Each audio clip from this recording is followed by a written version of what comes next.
তারপরে আল্লাহ পাক কি বলছেন, ফাসল্লি লিরাব্বিকা ওয়ানহার, তো তোমরা নামাজ পড়ো এবং কুরবানি করো। একটু জয় হবে না সুবহানাল্লাহ বাবা? ঈদের নামাজ পড়ার পর আমরা কুরবানি করি কি করি না বাবা? মনে রাখবেন, কোন ব্যক্তি যদি কুরবানির ঈদ নামাজের আগে কুরবানি দিয়ে দেয়, কুরবানি হবে? কিন্তু আমার আপনার নবী সাল্লাল্লাহু আলাইহি সাল্লাম শুধু একজন সাহাবীর জন্য বৈধ করেছিলেন। উনি কুরবানির নামাজ হওয়ার আগে কুরবানি দিয়ে দিয়েছিলেন। আর একটা কথা মনে রাখবেন, যে কুরবানির নামাজ পড়ার পর আমরা কুরবানি দিব, তবে কুরবানির কিছু মাসলা আপনাদের সম্পর্কে আমি সামনে বয়ান করতে চাই। কুরবানি করা হচ্ছে একটি ইবাদত। কুরবানি না রক্ত আল্লাহর দরবারে যায়, না কুরবানি করার মাংস আল্লাহর কাছে যায়। আল্লাহর কাছে কি যায়? আমাদের তাকওয়া আল্লাহর কাছে যায়। আমরা যে কুরবানি করি এটা যে একটা তাকওয়ার কাজ, এই তাকওয়া আল্লাহর নিকটে পৌঁছে যায়। আর আল্লাহ এর খুব সুন্দর বদলা কিয়ামতের ময়দানে আমাকে আপনাকে দান করবে। জোরে বলেন সুবহানাল্লাহ। আপনি যখন কুরবানি দিবেন তো কোন জানোয়ার কুরবানি দিবেন, কেমন জানোয়ার কুরবানি দিবেন? মনে রাখবেন, বর্তমান জামানাতে সোশ্যাল মিডিয়ার মাধ্যম থেকে দিন নেওয়া খুব সহজ, কিন্তু ঈমান হারানো খুব সহজ। অনেক বক্তা দেখতে পাওয়া যায় 2024 সালে ফতোয়া দিয়েছে একটা গরুতে 7 জনের পক্ষে কুরবানি হবে না, একটা গরু একাই দিতে হবে। সেম বক্তা আবার 2025 কুরবানির আগে বলছে যে 7 ভাগে কুরবানি দেওয়া যাবে। তাহলে যারা 24-এ শুনে তার ভুল মশলাটাকে মেনেছে, তারা যাবে কোথায়? তারা কোথায় যাবে? এই জন্য বিরাদর ইসলাম, সহিহ মুসলিম শরীফের মধ্যে সহিহ হাদিস, আবু দাউদের মধ্যে সহিহ হাদিস, অসংখ্য কিতাবের মধ্যে হাদিসটি লিপিবদ্ধ। আমার আপনার নবী সাল্লাল্লাহু আলাইহি ওয়াসাল্লাম সাহাবায়ে কেরামকে হুকুম দিয়েছেন, তোমরা একটা গরুতে 7 জন মিলে কুরবানি দিতে পারো। জোরে বল সুবহানাল্লাহ। 7 জন মিলে, একজন যদি একটা গরু দেয় কুরবানি হয়ে যাবে, 2 জন যদি একটা গরু দেয় কুরবানি হয়ে যাবে, 3 জনে হয়ে যাবে, 4 জনে হয়ে যাবে, 5 জনে হয়ে যাবে, 6 জনে হয়ে যাবে, 7 জনে হয়ে যাবে। কিন্তু 8 জন যদি হয় তাহলে হবে না। 7-এর নিচে যতই থাক, জোড় থাক আর বিজোড় থাক। কিছু লোকের আবার ধারণা আছে যে জোড় যদি হয়ে যায় তো কুরবানি হবে না। ভুল। 7 জনের নিচে যতজন হোক, 6 জন হোক, 5 জন হোক, 4 জন হোক, 3 হোক, 2 হোক, 1 হোক, আপনার কুরবানি হয়ে যাবে গরুতে। আর একটা মাসলা মনে রাখবেন, আপনি যদি গরু কুরবানি দেন 2 বছর হওয়া শর্ত। কত বছর? 2 বছরের যদি একদিন কম থাকে আপনার কুরবানি হবে না। দাঁতা শর্ত নয়, বয়স হওয়া শর্ত। যদি ছাগল হয় 1 বছর কমপ্লিট লাগবে, যদি গরু হয়, মহিষ হয়, 2 বছর কমপ্লিট হওয়া লাগবে। মনে রাখবেন, সাহাবায়ে কেরাম মহিষ কুরবানি দেওয়াকে অপছন্দ করতেন না, পছন্দ করতেন। মহিষ হচ্ছে গরুরই একটা প্রকার, এই জন্য মহিষের কুরবানি, যাকে আমাদের ভাষায় ভুঁস বলা হয়, এর কুরবানি দেওয়াও চাই। মহিষ হয়, যদি আপনার গরু হয় তাহলে 7 ভাগে আপনি কুরবানি দিতে পারবেন। 7-এর নিচে যত হোক আপনার কুরবানি হয়ে যাবে। আর বয়স হতে হবে 2 বছর। যদি আপনি ছাগল কুরবানি দেন তাহলে 1 বছর বয়স হওয়া লাগবে। যদি একদিন কম থাকে কুরবানি হবে না। একদিন যদি কম হয়ে যায় তাহলে কুরবানি হবে না। তো বয়স হওয়া শর্ত, দাঁতা শর্ত নয়। কথা আমার বুঝতে পারছেন কি বলেন না বাবা? বয়স হওয়া হচ্ছে শর্ত, দাঁতা কিন্তু শর্ত নয়। এবার আপনাকে একটি কথা বলি, আপনি কুরবানি কিনতে গেলেন, কুরবানির মধ্যে কিছু এইব থাকে। যেমন মানুষের মধ্যে এইব থাকে। যখন আমরা জামাই দেখতে যাই তো একটা পা যদি ন্যাংড়া থাকে তো বাড়ি এসে বলি সবই ঠিক আছে, কিন্তু একটা পা ন্যাংড়া, এটা এইব হয় কি হয় না বাবা? জামাই দেখতে গেলাম একটা চোখ কানা, বা সব ঠিক আছে কিন্তু কথা বলতে পারে না, বিভিন্ন রকমের এইব থাকে। তো যদি কোনো ছাগলে বা গরুতে এমন কোনো ত্রুটি থাকে, এইব থাকে, যেটার কারণে মার্কেটে তার দাম কমে যাবে, বাজারে নিয়ে গিয়ে যদি সহি সালামত থাকতো দাম হতো 30,000, ত্রুটি থাকার কারণে তার দাম হলো 25,000। তাহলে এই রকম যদি এইব থাকে ওই গরুর কুরবানি দেওয়া চলবে না।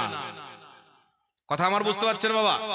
যেমন ধরেন গরুর শিং আছে বা ছাগলের শিং আছে, তো শিং ভেঙে গেছে, মিডিল থেকে একটা ভাঙা, একটা হচ্ছে জড় থেকে ভেঙে যাওয়া। যদি আপনার সেই গরুর শিং যদি মিডিল থেকে ভেঙে যায়, অর্ধেক আছে অর্ধেকটা ভেঙে গেছে, তাহলে কুরবানি হবে মাকরু। ফরজ ওয়াজিব যেটা আছে সেটা আদায় হয়ে যাবে, তবে অপছন্দনীয় হবে। আর যদি জড় থেকে ভেঙেছে আর ওই জায়গাটা গর্ত হয়ে গেছে, তাহলে এত দূর পর্যন্ত যদি ভেঙে যায় তাহলে তার কুরবানি হবে না। কথা বুঝতে পারছেন বাবা? তারপরে আর একটা গরু কিনতে গেলেন, গরুর চোখ চেক করতে হবে। গরুর চোখের সামনে এভাবে হাত ফিরাবেন, হাত। এটা মনে করিয়েন না যে গরু যদি সহি সালামত না থাকে তাহলে চলে কি করে, একটা চোখে কাজ হয় কি হয় না বাবা? এই জন্য চেক করতে হবে গরুর দুটোই চোখ ঠিক আছে কিনা। তার যদি মহিলা গরু থাকে, গাই থাকে, তার দুধ যে হচ্ছে তার বাট যেটাকে বলা হয় ঠিক আছে কিনা। যদি দুটো বাট নষ্ট হয়ে যায় ওই গরুর কুরবানি চলবে না। চারটা বাট থাকে কি থাকে না, দুটো যদি নষ্ট হয়ে যায় তার কুরবানি চলবে না। আপনাকে চেক করে কিনতে হবে। যদি কোনো গরুর দুম আছে, হালকা ফালকা কেটে গেছে, ওই গরুর কুরবানি না দেওয়াটা হচ্ছে উত্তম। তবে কোন ব্যক্তি যদি দিয়ে দেয় হালকা কেটে গেছে, তাহলে তার কুরবানি হয়ে যাবে, কিন্তু মাকরু হবে, অপছন্দনীয়। আর যদি টোটালি দুম কেটে কোথায় উড়ে গেছেন, এই হলো কি হলো না, ত্রুটি হলো কি হলো না বাবা? তো এমন জানোয়ার কিনতে হবে, আপনি যেই জানোয়ারকে খরিদ করবেন কিয়ামতের ময়দানে ওই জানোয়ার পুলসেরাতে আপনার সাওয়ারি হবে। জোরে বল সুবহানাল্লাহ।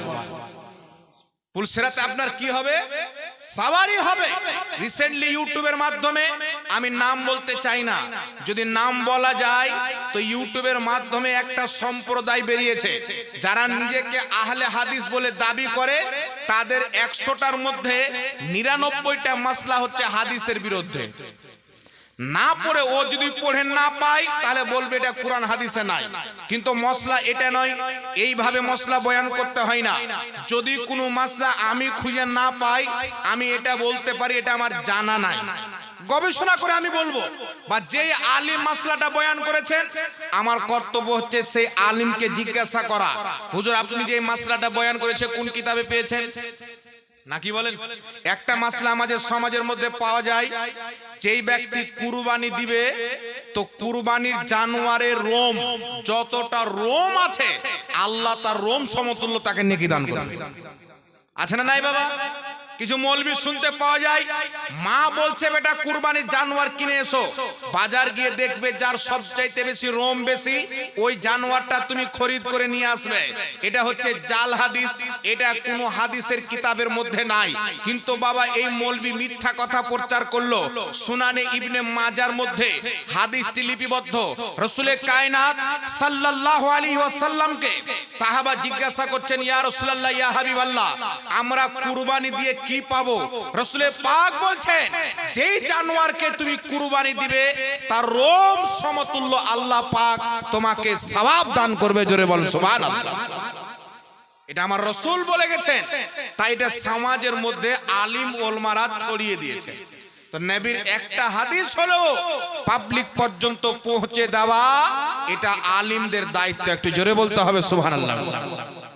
আর একটা মাসলা আপনাকে বলে দিই, আপনি কুরবানি দিলেন, কুরবানি দিয়ে তার মাংসটা কি করবেন?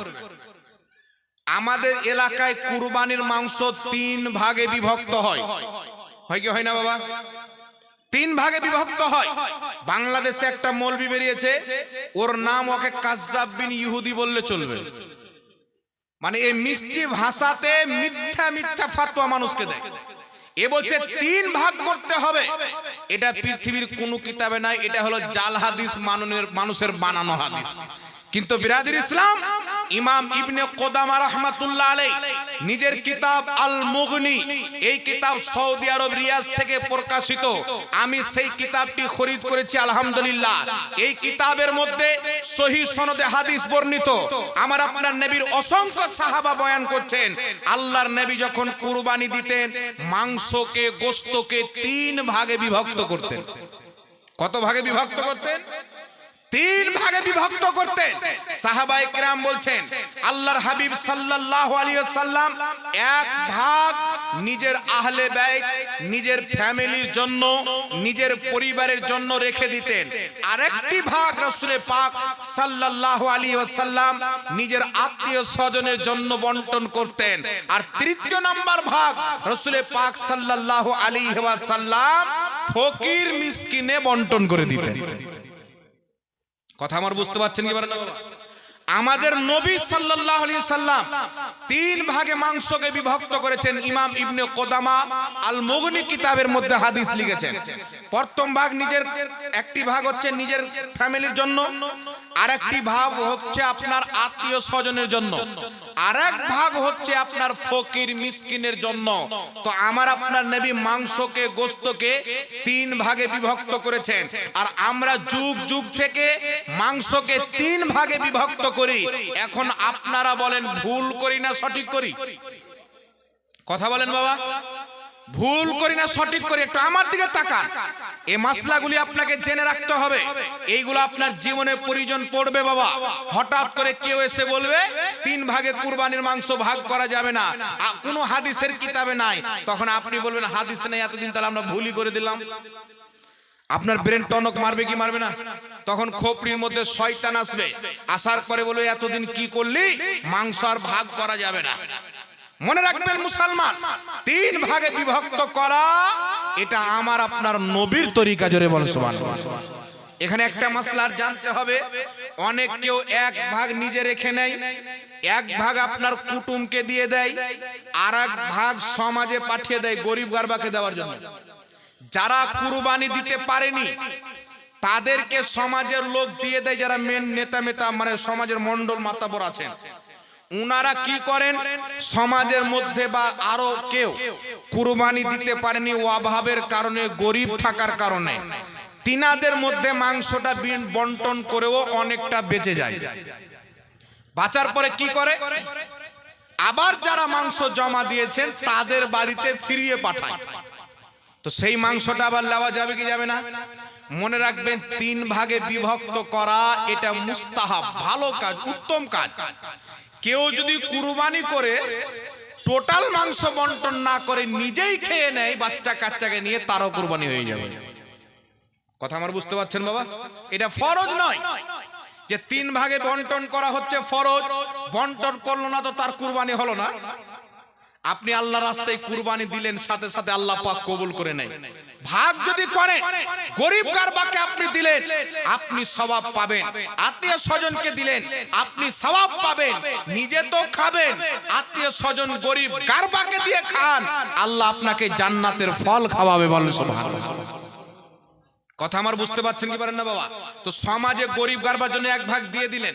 ধরেন যে 1 কুইন্টাল মাংস জমা হলো একটা গ্রামের একটা সমাজে, 50 কিলো মাংস বিলিয়ে দিলেন গরিব গারবাই, আবার 50 কিলো মাংস যারা দিয়ে পাঠিয়েছিল তাদের বাড়িতে ফিরিয়ে দিলেন। তো আপনাদের কর্তব্য হচ্ছে এলাকাতে আশেপাশে আপনার যেখানে জানা আছে গরিব গারবাকে মাংসটা আপনি পৌঁছে দেন। আর যদি গরিব গারবা আপনার নজরে না পড়ে, যারাকে দেওয়ার দিয়ে পেয়ে গেছে, আপনি নিজেই রেখে যদি খেলেন কোনো সমস্যা নাই, আপনার কুরবানি হয়ে যাবে। কথা আমার বুঝতে পারছেন কি পারেন না বাবা? তবে একটা কথা মনে রাখবেন, যারা আমরা কুরবানি দিই, কুরবানির আগে হোক আর পরে হোক, নিজের পড়োশির ধ্যানটা আমাদেরকে রাখতে হবে। পড়োশি কাকে বলে বাবা? আমাদের দেশে বেশিরভাগ মানুষ মনে করে যে আমার বাড়ির পাশে আছে ওটা হচ্ছে পড়োশি। আপনার বাড়ি থেকে 40টা বাড়ি পর্যন্ত আপনার পড়োশি। ডান দিক বাম দিকে 40টা করে, এটি হচ্ছে আপনার পড়োশি। আপনি কুরবানি দিচ্ছেন, আপনার পড়োশিতে কোনো গরিব ব্যক্তি দিতে পারেনি, আপনি যদি তাকে খেয়ে, তাকে বাদ দিয়ে যদি কুরবানির মাংসটা খেয়ে ফেলেন, তো আপনার কুরবানির ওয়াজিবটা তো আদায় হয়ে যাবে, কিন্তু ওই যে ইয়াতিমের হক মেরে দিলেন না, কি বলেন বাবা? তাকে দেওয়ার প্রয়োজন আছে কিনা একটু জোরে বলেন। এখানে আরেকটা মাসলা শুনালেন, তো কি বুঝতে পারলেন? 3 ভাগে বিভক্ত আমার আপনার নবী করেছেন। 3 ভাগে বিভক্ত করা এটা হচ্ছে মুস্তাহাব। যদি কেউ করে নেকির কাজ, সওয়াবের কাজ আর করতে হবে। কেউ করলো না, নিজে কুরবানি দিয়ে নিজের ফ্যামিলিতে খেয়ে নিল, তবে তার ওয়াজিব আদায় হয়ে যাবে, কোনো গুনাহ হবে না। কথা আমার বুঝতে পারছেন? আরেকটি মাসলা হচ্ছে যে আপনি যখন কুরবানি দিবেন, বর্তমান সমাজের মধ্যে দেখতে পাওয়া যায় একটি গ্রাম আছে, গ্রামের মধ্যে 3-4 কোয়ালিটির লোক পাওয়া যায়। কত কোয়ালিটির লোক পাওয়া যায়? আগে একটা মাসলা আপনাকে জিজ্ঞাসা করি, আপনাকে যদি আমি বাপ তুলে গালি দিই, আপনার মা তুলে গালি দিই, আপনি আমার সাথে কুরবানির ভাগা দিবেন? কথা বলেন বাবা, অন্তর থেকে বলবেন। আপনাকে যদি বাপ তুলে গালি দিই, মা তুলে গালি দিই, আপনি কুরবানির ভাগাতে আমাকে লিবেন না, ওকে লিব না। ওকে বলবেন না, কেউ কেউ সমাজে বলে ও শালাকে লিব না, না কি বলেন বাবা? আরো রেগে গেলে আরো কিছু বলে দিবে। তো এখন আমি আপনাকে বলতে চাই, আমাদের মায়ের সম্মান বেশি না নবীর সম্মান বেশি? আমাদের বাবার সম্মান বেশি না আল্লাহর সম্মান বেশি? মনে রাখবেন, সহিহ বুখারীর হাদিস, আমার আপনার নবী সাল্লাল্লাহু আলাইহি সাল্লাম সাহাবায়ে কেরামকে জিজ্ঞাসা করছেন, হে আমার সাহাবী, তোমরা বলো তো ইসলামের সবচাইতে উত্তম কাজটা কি? তো সাহাবায়ে কেরাম বলছেন, হুজুর নামাজ। নবী বলছেন না। রাসূল পাক সাল্লাল্লাহু আলাইহি সাল্লাম আবার জিজ্ঞাসা করছেন, একজন সাহাবী বলছেন হুজুর রোজা। নবী বলছেন না। কোন সাহাবী বলছেন হুজুর যাকাত। নবী বলছেন না। কোন সাহাবী বলছেন হুজুর জিহাদ। নবী বলছেন না। ইসলামের সবচাইতে উত্তম গ্রহণযোগ্য কাজ হলো তুমি বন্ধুত্ব করবে, রিশতেদারি করবে, কুটুম করবে তো আল্লাহ আল্লাহ রসুলের জন্য, আর দুশ্মনী রাখবে তো আল্লাহ আল্লাহ রসুলের জন্য। নিজের জন্য মানুষকে শত্রু মনে করা যাবে না। মুসলমান শত্রু মনে করবে তো আল্লাহ আল্লাহ রসুলের জন্য, যে আল্লাহর শত্রু সে আমার শত্রু, যে নবীর দুশ্মন সে আমার দুশ্মন, যে আল্লাহ আল্লাহ রসুলের পক্ষের লোক সে আমাদের পক্ষের লোক। একটু জোরে বলেন না সুবহানাল্লাহ। এটা ঈমানের প্রথম অঙ্গ, মনে রাখবেন মুসলমান। এই জন্য আপনাকে বলতে চাই একটা মাসলা, আপনারা বলেন তো বাবা, আমাদের নবী শেষ নবী না আমাদের নবীর পরে নতুন নবী জন্ম নিতে পারে? আমাদের নবী শেষ নবী। যদি কোনো ব্যক্তি বলে যে আমাদের নবীর পরে নতুন নবী জন্ম নেওয়া সম্ভব, সেই ব্যক্তি কি মুসলমান থাকবে? এই ব্যক্তিকে কেউ মানে তো ও মুসলমান থাকবে? এই রকম লোক যদি কুরবানিতে ভাগা দেয়, তার কুরবানি হবে? তার কুরবানি হবে কি? হবে না। না হবার কারণ কি? জরুরিয়াতের দিনের প্রত্যেকটা জিনিসকে বিশ্বাস করার নাম হচ্ছে ঈমান। একজন ব্যক্তি নামাজ পড়ছেন, রোজা রাখছেন, হজ করছেন, যাকাত দিচ্ছেন, সব করছেন, কুরবানি পর্যন্ত দিচ্ছেন, কিন্তু সেই ব্যক্তি বলছেন যে কিয়ামত হবে আমি বিশ্বাস করি না, মুসলমান থাকবে? নামাজ পড়ছেন, রোজা রাখছেন, হজ করছেন, কুরবানি দিচ্ছেন, তারাবির নামাজ পড়ছেন 20 রাকাত হোক আর 8 রাকাত, কিন্তু বলছে কিয়ামত হবে বিশ্বাস করি না, ওই ব্যক্তি মুসলমান থাকবে না। এখন আপনাকে বলতে চাই, নামাজ পড়ার পর কেন মুসলমান নয়? রোজা রাখার পর কেন মুসলমান নয়? হজ করার পর কেন মুসলমান নয়? তো আপনার উত্তর হবে কিয়ামত হবে, এটা বিশ্বাস করা হচ্ছে ঈমান। যার ঈমান নাই তার আমলের কোনো মূল্য নাই। তো আল্লাহ রসুলের ব্যাপারে আকীদা সঠিক রাখার নাম হচ্ছে ঈমান। যার আকীদা সঠিক আছে তার কুরবানি আছে, যার আকীদা সঠিক নাই তার উপরে কুরবানি নাই। কথা বুঝে আসছে কি আসে না বাবা? এইবার একটু লক্ষ্য করে শুনেন।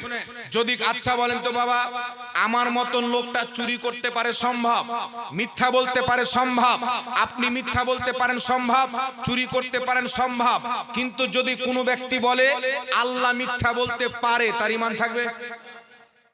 তার ঈমান থাকবে? কোন ব্যক্তি যদি নিজের মৌলবীর নামের কলমা তৈরি করে, মুসলমান থাকবে? কোন ব্যক্তি যদি নবী পাক সাল্লাল্লাহু আলাইহি ওয়াসাল্লামের বেহুরমাতি করে, মুসলমান থাকবে?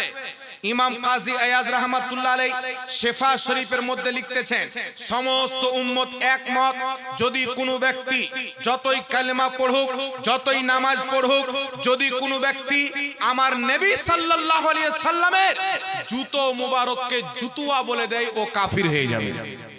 নবীর জুতোর যদি বেয়াদবি করে সেই ব্যক্তি কাফির হয়ে যাবে, নবীর চুলের যদি বেয়াদবি করে সেই ব্যক্তি কাফির হয়ে যাবে। তো মুসলমান বর্তমান জামানাতে কেউ যদি বলে আল্লাহর নবী ভুল করেছেন, বর্তমান জামানায় কেউ যদি বলে নবীর মুখ দিয়ে গন্ধ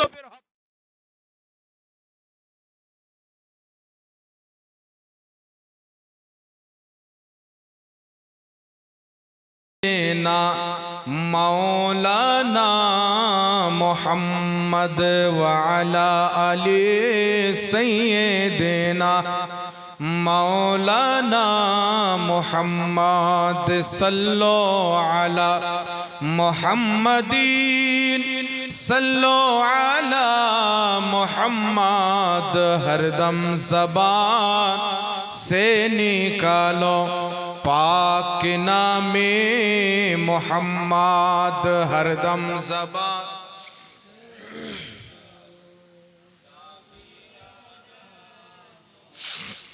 सल्लल्लाहु ताला अलैहि वसल्लम। बिरादर इस्लाम, মনে রাখবেন আল্লাহ আল্লাহ রসুল এবং আল্লাহ এবং তার রসুল যাদেরকে মানতে বলেছেন, যাদের প্রতি ঈমান আনতে বলেছেন, তাদেরকে মানা, তাদের প্রতি ঈমান আনার নাম হচ্ছে ইসলাম। তবে আপনি হবেন মুসলমান। একজন ব্যক্তি যতই নামাজ পড়ুক, একটা আপনাকে কোরআন পাক থেকে এক্সাম্পল দিয়ে দিই।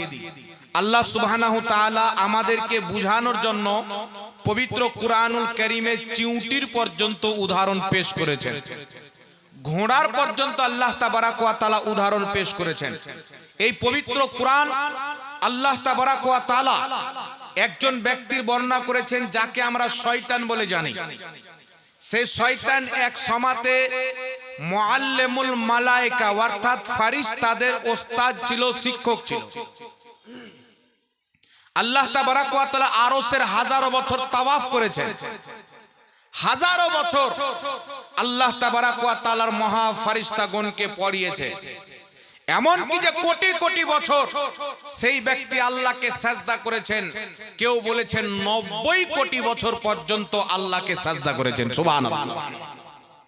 এত সাজদা করার পর আল্লাহ তাবারাক ওয়া তাআলা যখন নিজের খলিফা, নিজের পয়গম্বর আদম আলাইহিস সালাতু ওয়াস সালামকে তৈরি করলেন, তৈরি করার পর আল্লাহ তাবারাক ওয়া তাআলা বললেন উসজুদু লি আদম, আমার আদমকে তোমরা সাজদা করো।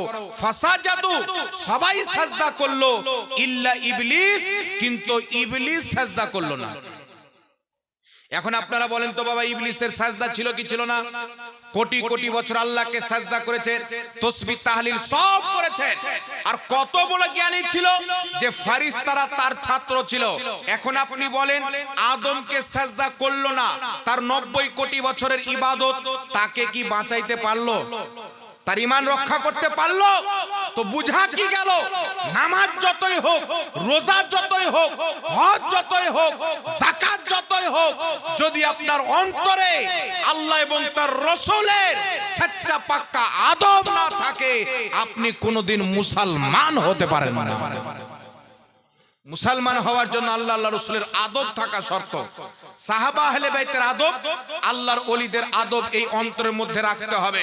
এইবার চলে আসেন বিরাদর ইসলাম, সমস্ত উম্মত একমত, যদি কেউ আল্লাহর হাবিব সাল্লাল্লাহু আলাইহি সাল্লামের চুল পরিমাণে বেয়াদবি করে, সেই ব্যক্তি মুসলমান থাকে না, কাফির হয়ে যায়, ইসলাম থেকে বেরিয়ে যায়। চলেন আল্লাহ পাকের কোরআনকে দেখি। আল্লাহ তাবারাক ওয়া তাআলার পবিত্র কোরআন এবং কোরআন পাকের বিখ্যাত তাফসীরের কিতাব তাফসীরে নিশাপুরীর মধ্যে হযরতে আব্দুল্লাহ ইবনে আব্বাস রাদিয়াল্লাহু তাআলা আনহু থেকে হাদিস বর্ণিত হয়েছে। হযরতে আব্দুল্লাহ ইবনে আব্বাস বলছেন, একজন ব্যক্তি, একজন মুনাফিক যে রাসূলের পিছে নামাজ পড়তো, রাসূলুল্লাহর সঙ্গে জিদ্দর ময়দানে যেত, আল্লাহ তাবারাক ওয়া তাআলা পবিত্র কোরআনের মধ্যে ঘোষণা করেছেন। আব্দুল্লাহ ইবনে আব্বাস বর্ণনা করছেন, হাদিস শরীফ এবং তাফসীরের কিতাবের মধ্যে এসেছেন। দেখেন বিরাদর ইসলাম, একজন সাহাবীর উটনি হারিয়ে গেছিলেন। আমার আপনার নবী বললেন, তোমার উটনি উমুক জায়গাতে আছে, তোমার উট অমুক জায়গাতে আছে। তো একজন ব্যক্তি বাইরে গিয়ে বলছেন, মুহাম্মদ সাল্লাল্লাহু আলাইহি সাল্লাম বলেন তোমার উটনি অমুক জঙ্গলে আছে। মুহাম্মদ কি গায়েব জানে? ও তো গায়েব জানে না। তো তখন আল্লাহ পাক আয়াত নাজিল করলেন পবিত্র কোরআন পাকে, ওয়ালা ইন সাআলতাহুম লা ইয়াকুলুন্না ইন্নামা কুন্না নাখুদু ওয়া নালআবু কুল আবিল্লাহি ওয়া আয়াতিহি ওয়া রাসূলিহি কুনতুম তাস্তাহজিউন লা তা'তাযিরু কাদ কাফারতুম বাদা ঈমানিকুম। আল্লাহ তাবারাক ওয়া তাআলা পবিত্র কোরআনে আয়াত অবতীর্ণ করলেন। আল্লাহ পাক বলছেন, হে আমার নবী, যদি তুমি তাকে জিজ্ঞাসা করো ওই মুনাফিককে, তুমি কি এই কথা বলেছো যে মুহাম্মদ কি করে জানে যে উটনি ওখানে আছে? মুহাম্মদ গায়েব জানে না। সেই ব্যক্তি বলবে, আমি তো মজা করতেছিলাম, আমি তো ঠাট্টা করতেছিলাম। আল্লাহ পাক বলছেন, তুমি কি আল্লাহর আয়াতকে নিয়ে ঠাট্টা করো, আল্লাহর রাসূলকে নিয়ে ঠাট্টা করো? লা তা'তাযিরু, বাহানা করিও না। কাদ কাফারতুম বাদা ঈমানিকুম, তুমি ঈমান আনার পর আমার নবীর বেয়াদবি করার কারণে কাফির হয়ে গেছো। বলুন সুবহানাল্লাহ।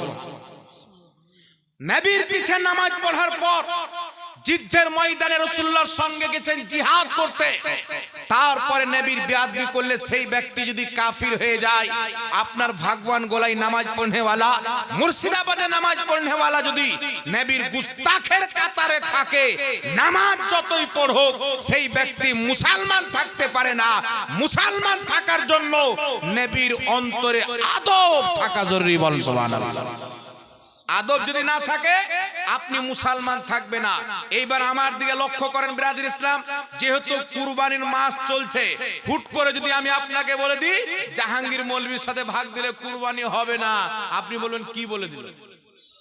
এইজন্য আপনাকে আগে বুঝাচ্ছি, শুনেন। আপনার বাবাকে গালি দিলে না কুরবানি দিবেন, না মেয়ের রিশতা করবেন, না জামাই করবেন, না শ্বশুর করবেন।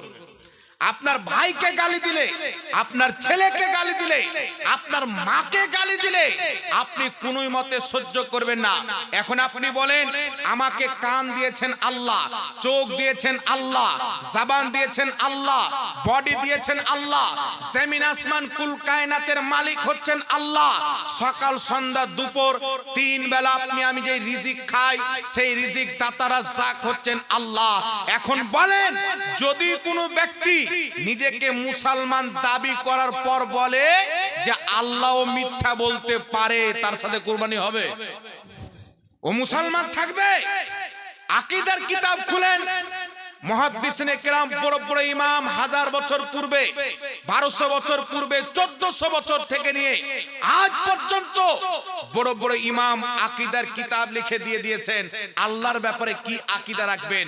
মনে রাখবেন, আল্লাহ সব করতে পারে, কিন্তু মিথ্যা বলা আল্লাহর জন্য অসম্ভব, চুরি করা আল্লাহর জন্য অসম্ভব।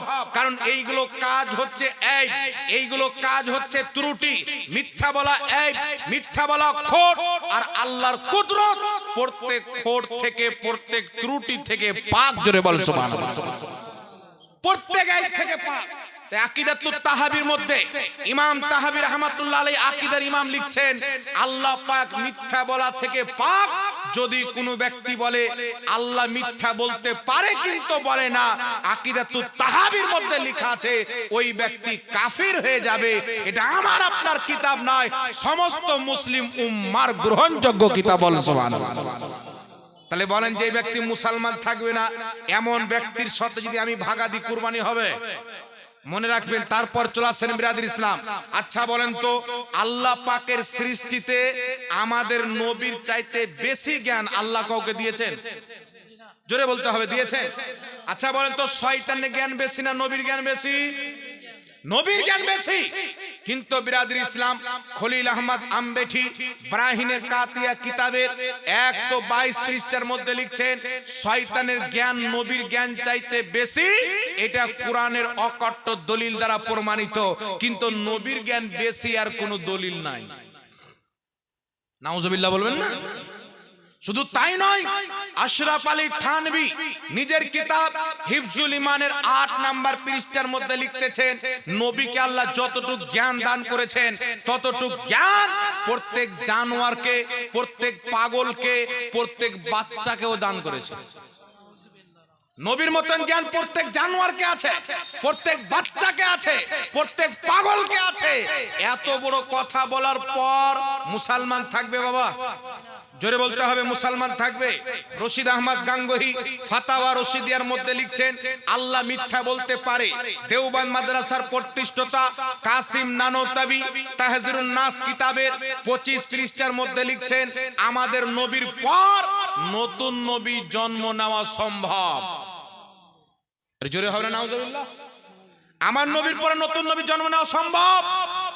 এইগুলো আকীদা যারা লিখেছেন এদেরকে কেন আমরা আপনার সামনে বলছি? এদের মাননেওয়ালা চালহাত চামাটা এলাকায় ঘুরে বেড়াচ্ছে। এরাই বলবে কিয়াম করা যাবে না, এরা বলবে নবীর নাম চুমুন দেওয়া যাবে না, এরা বলবে চল্লিশা করা চলবে না, এরা বলবে চাহরম করা চলবে না। আমি আপনাকে বলতে চাই যারা আল্লাহকে মিথ্যাবাদী বলেছে, নবীর জ্ঞানকে জানোয়ারের সাথে তুলনা দিয়েছে, নবীর পরে নতুন নবী আসাকে সম্ভব মনে করেছে, এরা তো মুসলমানই নয়। তো এরা কিয়াম কেন করবে? জোরে বলেন। এ তো মুসলমানই নয়, মুসলমান থাকবে? তাহলে যেই ব্যক্তি মুসলমান নয় এই ব্যক্তি কিয়াম না করলে কোনো অসুবিধা আছে? জোরে বলেন। এ কিয়াম করবে না, আপনাকে করতে দিবে না, এ চল্লিশা করবে না, আপনাকে করতে দিবে না। এই জন্য পৃথিবীর মুসলমান বর্তমান আমাদের এলাকায় সমাজের মধ্যে কয়েক দলের লোক ঘুরছে। কিছু দলের নাম হচ্ছে সুন্নি, আমরা আছে না আহলে সুন্নাতুল জামাত, আরেকটি দল আছে আবার আহলে হাদিস ওয়াহাবি মতের লোক, আরেকটি দল আছে দেওবন্দি তবলিগি জামাতের লোক। এই যে আকীদাগুলি আপনাদের সম্মুখে পেশ করলাম, এই সমস্ত আকীদা যারা দেওবন্দি মতবাদকে ওয়াহাবি মতবাদকে ভারতবর্ষে ইংরেজের টাকা নিয়ে তৈরি করেছে, তারাদের আকাবির হচ্ছে এই নোংরা আকীদা পোষণকারী এইগুলো লোক। যারা লিখেছে আল্লাহ মিথ্যা বলতে পারে, যারা লিখেছে নবীর মতন জ্ঞান শয়তানকে পশু পাখিকে আছে, যারা লিখেছে নবীর পরে নবী আসতে পারে, এরাই দেওবন্দি দল তবলিগি জামাতকে তৈরি করেছে। তাহলে এদের তৈরি করা জামাতে গিয়ে কেউ যদি নামাজ পড়ে, নামাজ হবে? জোরে বলেন। রোজা রাখলে রোজা হবে?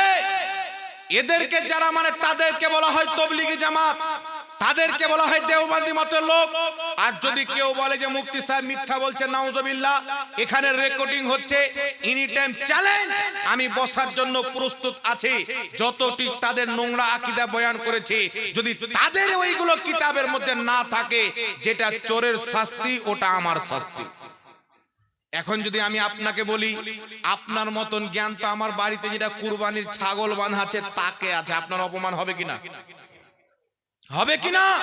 তাহলে যেই ব্যক্তি বলেছেন নবীর মতন জ্ঞান পশু পাখিকে আছে, বাচ্চাকে আছে, প্রত্যেক পাগলকেও আছে, এটা নবীর অপমান হবে কি হবে না?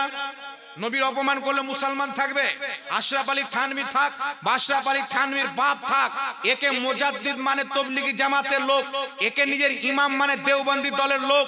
এখন এরা যতই জামাতে যাক আর যতই নামাজ পড়ুক, আশরাফ আলী থানভীকে যেই ব্যক্তি নিজের গুরু মনে করবে, মুসলমান মনে করবে, ও নিজেই মুসলমান নয়, যতই কুরবানি দেখ আর যতই নামাজ পড়ুক মুসলমান। এই জন্য আমাদের উলামায়ে কিরাম বলেন এদের আকীদা খারাপ হওয়ার কারণে, শুধু তাই নয় আর কয়েকটা আকীদা শুনেলেন। ভারতবর্ষের মাটিতে আহলে হাদিস দলকে যে প্রতিষ্ঠাতা প্রচার করেছেন, দেওবন্দি দলকে প্রচার করেছেন দুই গ্রুপের ইমাম ইসমাইল দেহলভি, নিজের কিতাব সিরাতে মুস্তাকিম 148 পৃষ্ঠা, আমার গাড়িতে এইগুলো কিতাব ভরা আছে, দারুল উলুম দেওবন্দের ছাপ। কি লিখতেছেন? নামাজের মধ্যে যদি গরুর শরণ চলে আসে নামাজ হয়ে যাবে, গাধার শরণ চলে আসে নামাজ হয়ে যাবে, জেনার শরণ চলে আসে নামাজ হয়ে যাবে, কিন্তু নবীর শরণ আসলে নামাজ হবে না, শিরক হবে। একটু জোরে হবে না বাবা, নাউজুবিল্লাহ। নবীর শরণ আসলে নামাজ হবে না। দেওবন্দ মাদ্রাসার প্রতিষ্ঠাতা লিখছে কি, তাহজিরুন নাস কিতাবের মধ্যে কি লিখতেছেন? একজন উম্মতি আমল করে নবীর চাইতে বড় হতে পারে। আচ্ছা বলেন তো, উম্মতি আমল করে নবীর চাইতে বড় হতে পারে? বেটা চাকরি পেয়ে গেলে বাপের বাপ হতে পারে? বাপ চাষা হোক আর মূর্খ হোক, বাপ বাপ থাকে, বেটা বেটা থাকে না, কি বলেন? বলে উম্মতি আমল করে নবীর চাইতে বড় হতে পারে, কিন্তু পৃথিবীর মুসলমান আমার আপনার নবীর একটা আমল, মেরাজের রাত্রিতে গিয়ে আমার নবী মুস্তাফা খোদাকে দেখেছেন। যদি এই আমলকে এক পাল্লাতে রাখা হয়, পৃথিবীর সমস্ত আমলকে এক পাল্লায় রাখা হয়, খোদার কসম খেয়ে বলি পৃথিবীর সমস্ত আমল নবী মুস্তাফা আল্লাহকে দেখেছেন, এর সমতুল্য হতে পারে না মুসলমান। আমার নবীকে দেখলে সাহাবী হয়ে যায়, তাহলে যিনি আল্লাহকে দেখেছেন কত মর্যাদা হবে বাবা? একটু জোরে হবে না সুবহানাল্লাহ? আর একটু জোরে হবে না সুবহানাল্লাহ? এই জন্য বলছে কেউ বলবে নবীর নাম চুমুন দেওয়া যাবে না। একটা মৌলবি বেরিয়েছেন, বলছে কিছু মৌলবি বেরিয়েছেন ও আবার নবীর নাম শুনে চুমুন দেয়। আমরা এগুলো করি না, তুই করবি কেন? আল্লাহ তো দেখছে তোমার চেহারাতে সকাল সন্ধ্যা শয়তান পেশাব করছে, তোমার নাপাক মুখ আর নবী মুস্তাফার পবিত্র নাম তোমার জবানে যেন না লাগে, আল্লাহ চাই না। এই মুকদ্দার, এই কিসমত আল্লাহ আমাদের কপালে রেখেছেন। তাই আলহামদুলিল্লাহ আমরা নবী মুস্তাফার নাম শুনে বিরুদ্ধ আঙুল চুমুন দিয়ে চোখে লাগাই। এটা বানানো মাসলা নয়। মুসনাদুল ফিরদাউসের মধ্যে হাদিস, আবু বকর সিদ্দিক রাদিয়াল্লাহু তাআলা আনহু আযানে নবী মুস্তাফার নামকে শুনে বিরুদ্ধ আঙুল চুমুন দিয়ে চোখে লাগিয়েছেন মুসলিম। আর একটু জোরে হবে না সুবহানাল্লাহ? তো কিয়াম করা যাবে কি যাবে না? নবীর নাম চুমুন দেওয়া যাবে কি যাবে না? এই মাসলা হচ্ছে মুসলমানদের মাসলা। কাদের মাসলা বাবা জোরে বলেন? এইগুলো হচ্ছে মুসলমানদের মাসলা। কিন্তু বর্তমান সময়ে যারা দেওবন্দি আছেন, তবলিগি জামাতের লোক আছেন, আর যারা নিজেকে আহলে হাদিস বলে দাবি করে, এরা যেইগুলো গালি আল্লাহ আল্লাহর নবীকে এবং সাহাবীকে নিজের কিতাবের মধ্যে দিয়েছেন, তাদের গালি অনুযায়ী তারা মুসলমান নয়, নিজেকে মুসলমান প্রমাণ করতে পারবে না। এটা নয় যে আমি গলা বাজিয়ে চলে গেলাম। আপনাদের ভাগবান গোলার পাশে থানা জলঙ্গিতে একটা বিমল দাসের বেটা বেরিয়েছে, ব্রাদার বলে নাম। নামটা শুনেছেন আপনারা? নামটা শুনেছেন? আমার মনে হয় ওর বাপ মিথ্যার গুটকা খেয়ে ওকে জন্ম দিয়েছে। কুরআন হাদিসের নামে যা মিথ্যাচার করে, এই আহলে হাদিস মতের লোক পৃথিবীতে কোন মতের লোক এত মিথ্যা কথা বলে না। এই বাংলাদেশে গিয়ে গিয়ে চ্যালেঞ্জ করে, কোথায় গিয়ে গিয়ে চ্যালেঞ্জ করে, কিন্তু আমরা তাদেরকে চ্যালেঞ্জ করতে চাই। যদি হিম্মত থাকে তো অনলাইনের মাধ্যমে আমাদের বিপক্ষে একটা নাম নিয়ে ভিডিও বানাও যে মুফতি জাহাঙ্গীরের চ্যালেঞ্জ অ্যাকসেপ্ট করলাম, আকীদা নিয়ে বাহাস হবে। খোদার কসম খেয়ে বলি, আহলে হাদিস মতবাদ, ওয়াহাবি মতবাদের যেই আল্লাহর ব্যাপারে যে আকীদা, নবীর ব্যাপারে যে আকীদা, এই আকীদা হচ্ছে কুরআন হাদিস বিরোধী। তাই তারা মুসলমান নিজেকে প্রমাণ করতে পারবে। চ্যালেঞ্জ থাকলো, হিম্মত থাকলে চ্যালেঞ্জ অ্যাকসেপ্ট করো। না খঞ্জার উঠেগা না তলোয়ার তুমসে ये बाजू मेरे आजमाए हुए। আপনারা বলেন আমার আল্লাহ কি এত ত্রুটিওয়ালা যে মিথ্যা বলবে? নাউজুবিল্লাহ। আমার নবীর মতন জ্ঞান কি আল্লাহ জানোয়ারকে দিয়েছেন? আমার নবীর পরে কি নবী আসতে পারে? আমার নবীর চাইতে শয়তানি জ্ঞান কি করে বেশি হতে পারে? লিখছেন নবীর শরণ আসলে নামাজ হবে না, গাধার শরণ আসলে নামাজ হবে। এই গাধার বাচ্চাদের সাথে কুরবানি দিলে কুরবানি হবে? এই জোরে বলেন কুরবানি হবে?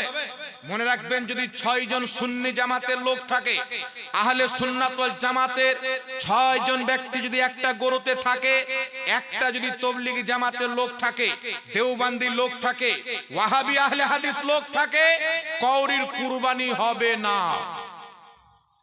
কওরির কুরবানি হবে না। কারণ যারা আল্লাহ আল্লাহর নবীর গুস্তাখি করেছেন, ও বলবে আমি তো করিনি। ও আপনাকে বলবে আমি তো করিনি, কে করেছে না করেছে। তো তুই যখন করিসনি, তো যারা গুস্তাখি করে তবলিগি জামাত তৈরি করেছেন, তার জামাতে তুই আছিস কেন? একটা বড় নৌকা আছে, এই নদী পার করে বাংলাদেশ যাবে। নৌকার মধ্যে যদি ফুটো থাকে বাবা, তো শুধু মাঝি ডুববে না, শ্রোতারা সবাই ডুববে। সবাই ডুববে কি ডুববে না? তো আমি ওই নৌকাতে চাপবো কেন যে নৌকাতে ফুটো আছে? দেওবন্দি নৌকাতে ফুটো, তবলিগি নৌকাতে ফুটো, কাদিয়ানি নৌকাতে ফুটো, ওয়াহাবি নৌকাতে ফুটো আছে। চাপলে মাঝিও ডুববে, শ্রোতাও ডুববে। মাত্র জমিনের মাটিতে একটি কাস্তি, যার নাম হচ্ছে আহলে সুন্নাত ওয়াল জামাত, সুন্নি জামাত। এই নৌকাতে যারা চাপবে, খোদার কসম খেয়ে বলি, তারা মদিনার মুস্তাফা পর্যন্ত চলে যাবে। এই নৌকার প্যাসেঞ্জার হচ্ছে খাজা মঈনুদ্দিন চিশতি, এই নৌকার প্যাসেঞ্জার হচ্ছে বরেলির আলা হযরত, এই নৌকার প্যাসেঞ্জার হচ্ছেন দাতা আলী মাহবুব শাহ রাহমাতুল্লাহ আলাইহি, এই নৌকার প্যাসেঞ্জার বাগদাদের গৌসে আজম, এই নৌকার প্যাসেঞ্জার হযরতে ইমামে হুসেন শহীদে কারবালা, এই নৌকার প্যাসেঞ্জার মাওলা আলী। ইনারা যে কাস্তিতে থাকবে ওই কাস্তি সোজা মদিনা যাবে। জোরে বলেন সুবহানাল্লাহ। এই জন্য আপনি যদি গুস্তাখি না করেন তো যে গুস্তাখ তবলিগি জামাত তৈরি করেছেন আপনি ওই জামাতে কেন যাচ্ছেন? ঠিক না ঠিক বাবা, একটু জোরে বলেন। ওই নৌকাতে কেন যাচ্ছেন যে নৌকা খারাপ? এই জন্য বলতে চাই পৃথিবীর মুসলমান যারা চুল পরিমাণে নবীর গুস্তাখি করবে, বেয়াদবি করবে, চিরকালে কোনোদিন জান্নাতে যাবে না। এখানে একটা মাসলা শুনেলেন, জাহান্নামী হলো দুই প্রকার। কত প্রকার বাবা? একটা হচ্ছে খুলুদ ফিন্নার, একটা হচ্ছে দুখুল ফিন্নার। এক প্রকারের লোক আছে তারা চিরস্থায়ী জাহান্নামী, আর এক প্রকারের লোক আছে তারা হচ্ছে অস্থায়ী জাহান্নামী। চিরস্থায়ী মানে চিরকাল জাহান্নামে থাকবে, উমর কায়দের সাজা। আর অস্থায়ী মানে কিছুদিন থাকবে আবার বেরিয়ে আসতে পারে। জাহান্নামী হলো দুই প্রকার। একজন ব্যক্তি যদি সুন্নি সহিহুল আকীদা থাকে, আহলে সুন্নাত ওয়াল জামাত থাকে, যদিও গুনাহ হাজারো করেছেন, গুনাহ আছে, পাপ আছে, এই ব্যক্তিকে পাপের কারণে যদি আল্লাহ জাহান্নামে দেয়, এ হবে অস্থায়ী জাহান্নামী। ঈমান থাকার কারণে জাহান্নাম থেকে বেরিয়ে জান্নাতে যাবে, পাপের কারণে জাহান্নামে গিয়েছে। আর যদি কোনো ব্যক্তি তবলিগি জামাতে থাকে, দেওবন্দি জামাতে থাকে, আহলে হাদিস ওয়াহাবি মতবাদে থাকে, নামাজ যতই পড়ুক, রোজা যতই করুক, যতই হজ করুক, এরা হচ্ছে চিরস্থায়ী জাহান্নামী, কারণ এদের ঈমান নাই। কথা আমার বুঝতে পারছেন কি পারেন না বাবা? এরা হচ্ছে চিরস্থায়ী জাহান্নামী, কারণ যেই ব্যক্তির কলবে ঈমান নাই ও কোনোদিন জান্নাতে যাবে না, চিরস্থায়ী জাহান্নামে যাবে। সহিহ বুখারীর মধ্যে হাদিস, রাসূল পাক বলছেন, যার অন্তরে রায়ের দানা পরিমাণে ঈমান আছে বা তার চাইতেও কম ঈমান আছে, আমি নবী মুস্তাফা তাকে জাহান্নাম থেকে বের করে শাফাত করে আমি তাকে জান্নাতে নিয়ে যাব। জোরে বল সুবহানাল্লাহ।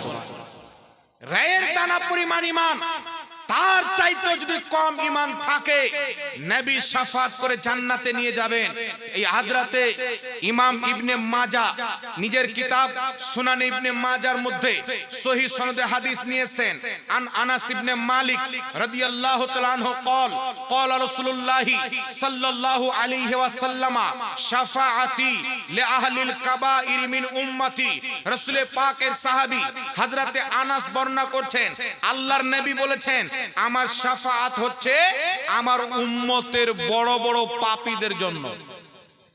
আহলিল কাবাইর মিন উম্মতি, যারা বড় বড় পাপ করেছে কিন্তু আহলে সুন্নাত ওয়াল জামাতের প্রতি কায়েম ছিল, আমি নবী তার শাফাআত করে জান্নাতে নিয়ে যাব।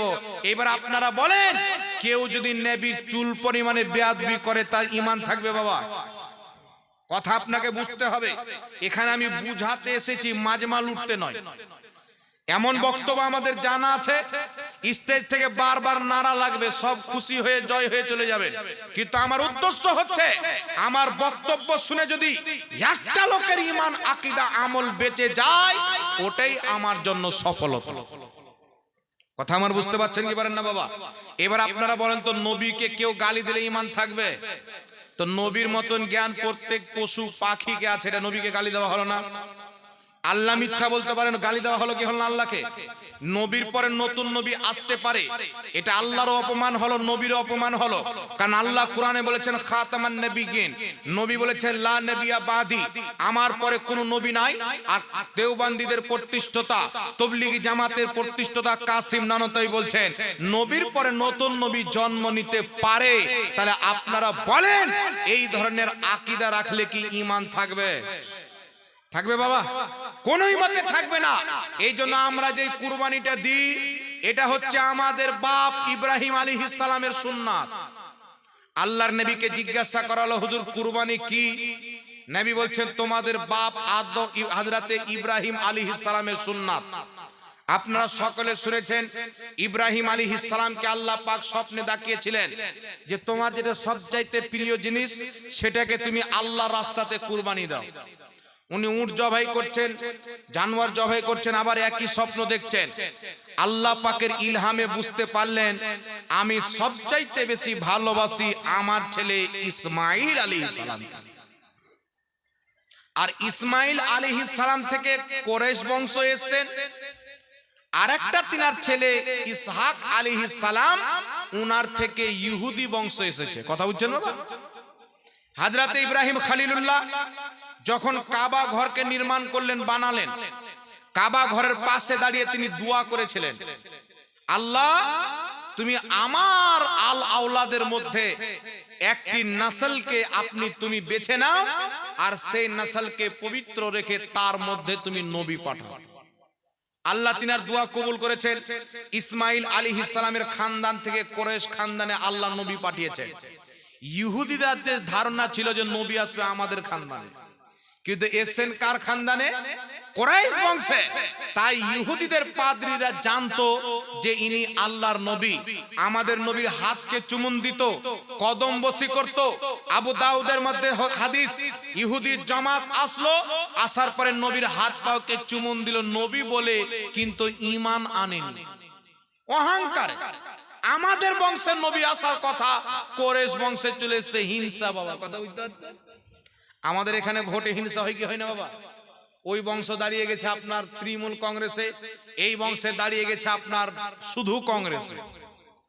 দুটার মধ্যে ঝামেলা হয়ে গেল। এরা হচ্ছে আমাদের মধ্যে মুখিয়া, গেছে আমাদের মধ্যে মুখিয়া হোক, কিন্তু আল্লাহ পাক যার মধ্যে চাইবে তার মধ্যেই নাচবে। জি, তো কুরাইশ বংশের নবী এসেছেন বলে ইহুদিরা আর সহ্য করতে পারে না, অহংকারে তারা নবীকে নবী মানে না। আর ইহুদি জাত এত নিকৃষ্ট জাত, এরা অসংখ্য নবীগণকে হত্যা করেছে। এরা দেখতে মানুষ, কিন্তু খিঞ্জির চাইতো নিকৃষ্ট, কুকুর চাইতো নিকৃষ্ট জাত হচ্ছে ইহুদি জাত, যারা নবীগণকে হত্যা করেছেন। এই জন্য পৃথিবীর মুসলমান ওই হযরতে ইব্রাহিম আলাইহিস সালামকে আল্লাহ স্বপ্নে দেখিয়েছিলেন তোমার প্রিয় জিনিসকে তুমি কুরবানি দাও। আল্লাহর ইলহামে বুঝতে পারলেন ইসমাইল আলাইহিস সালামকে কুরবানি দিতে হবে। তিনি ইসমাইল আলাইহিস সালামকে নিয়ে রওনা হয়ে গেলেন। আপনারা সব এই ঘটনা শুনেছেন কি শুনেননি বাবা? জোরে বলেন। এখান থেকে কুরবানি আরম্ভ হয়েছে ইব্রাহিম আলাইহিস সালামের সুন্নাত। হযরতে ইব্রাহিম আলাইহিস সালাম ইসমাইল আলাইহিস সালামকে নিয়ে গেছেন, গলাতে ছুরি চালাচ্ছেন, কিন্তু গলা কাটে না। জিবরিল আলাইহিস সালাম জান্নাত থেকে দুম্বা নিয়ে আসলেন, আর ইসমাইল আলাইহিস সালামকে সরিয়ে ওই দুম্বা রেখে দিলেন। ওটা কুরবানি হয়ে গেল। আল্লাহ তিনার কুরবানি কবুল করে নিলেন। ইব্রাহিম আলাইহিস সালাম খোদার মহব্বতে আল্লাহকে রাজি করার জন্য নিজের সন্তান কলিজার টুকরাকে কুরবানি করতেছিলেন। এই সুন্নাতকে আল্লাহ তাবারাক ওয়া তাআলা কিয়ামত পর্যন্ত জিন্দা রাখার জন্য মুহাম্মদ রাসূলুল্লাহর উম্মতের প্রতি কুরবানি ওয়াজিব করেছেন। বলেন সুবহানাল্লাহ। এই সুন্নাতকে জিন্দা রাখার জন্য এখন অনেক হাজিরা হজ করতে গিয়েছেন বাবা। এই হজ করতে গিয়ে কাবার তাওয়াফ করতে হয় কি হয় না? সাফা মারওয়ার চাক্কার লাগাতে হয়। এই যে সাফা মারওয়ার চাক্কার, কাবা ঘরের তাওয়াফ, এগুলো কোথায় থেকে এসেছেন? আল্লাহর নেক বান্দা বান্দীদের স্মৃতিকে আল্লাহ জিন্দা রাখার জন্য একে ইবাদত বানিয়ে দিয়েছেন। হযরতে ইব্রাহিম আলাইহিস সালামের স্ত্রী সাফা মারওয়ার চাক্কার লাগিয়েছিলেন পানির জন্য। ওনাকে এত পছন্দ লেগেছেন আল্লাহ পাককে, ওই সাফা মারওয়ার চাক্কার লাগা হজের অন্তর্ভুক্ত বানিয়ে দিয়েছেন। সুবহানাল্লাহ।